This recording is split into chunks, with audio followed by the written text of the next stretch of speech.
In the next 2 to 3 years, the FAA is expected to finalize its Part 108 rules. When that happens, routine beyond visual line of sight drone operations are poised to expand across package delivery, agriculture, and public safety. But there's a catch to this highly automated future. The cockpit of a cargo drone might be empty, but getting that aircraft from point A to point B safely relies on an extensive network of human support teams on the ground.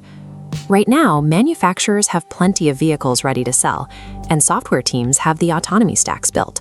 We even have a surplus of registered remote pilots. People with standard Part 107 certificates actually outnumber private and commercial airline pilots combined. What the industry lacks are the people who know how to manage a distributed aviation system. Scaling beyond the visual line of sight requires a completely different workforce, specialized systems-level professionals who understand airspace, cybersecurity, and maintenance control. To understand the math problem here, look at how operators currently function under existing Part 107 rules. Today, a typical commercial mission involves a single remote pilot actively controlling a single drone. Under the proposed Part 108 framework, that basic 1-to-1 ratio explodes. A single operator will oversee hundreds of highly autonomous aircraft simultaneously. The job completely flips. Instead of manual, stick and rudder flying, you are monitoring system data, acting like an air traffic controller. This creates the need for what the industry calls a flight coordinator. These individuals manage the pacing of multiple aircraft, watch for degraded communication links, and step in manually only when the automation fails. Above them sits the operations supervisor. They don't fly the aircraft at all. Instead, they carry absolute responsibility for the fleet's overall safety, regulatory compliance, and strict dispatch discipline. When a single delivery route scales into a massive commercial fleet, human operators are largely removed from the physical act of flying. Their true purpose becomes managing the complex underlying systems that keep those aircraft out of each other's way. Moving away from the screens and out onto the tarmac, the physical reality of running these operations hits hard. A fleet of 100 drones flying multiple delivery cycles every single day generates immense wear and tear on rotors, batteries, and airframes. Keeping these massive fleets airworthy requires a dedicated force of specialized maintenance technicians, and right now the industry faces an acute shortage of them. These mechanics need an incredibly rare hybrid skill set.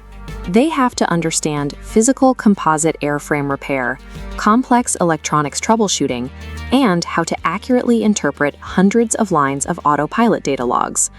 Because of this high technical bar, companies trying to scale beyond visual line of sight can't rely on a loose tech startup mentality anymore.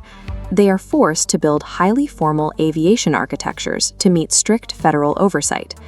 That oversight includes mandates for rigorous safety management systems. Operators have to track exhaustive maintenance records, enforce strict cybersecurity protocols for their ground stations, and govern their own standardized training pipelines. Launching an autonomous drone fleet essentially forces a young company to abandon agility. To survive, they have to adopt the exact same uncompromising institutional discipline that you would find at a major commercial airline. This chart shows projected workforce demand for the drone sector over the next 36 months. As new regulations take effect, the industry must grow its labor pool from tens of thousands to hundreds of thousands just to keep up with flight volume. And that steep climb creates a severe bottleneck. Commercial delivery operators will find themselves locked in a massive bidding war against well-funded defense contractors and counter-drone firms, all fighting over the exact same, very limited pool of qualified system supervisors. You can't solve this kind of labor deficit with a quick weekend certification course. Building this workforce requires formal industry apprenticeships, rigorous simulator training for abnormal emergencies, and structured multi-year career progression. Ultimately, the companies that successfully navigate the autonomous drone era won't necessarily be the ones with the sleekest airframes or the loudest claims about AI. They will be the organizations that remember uncrewed aviation is still, at its core, aviation, and they will be the ones that invest the time and capital into the specialized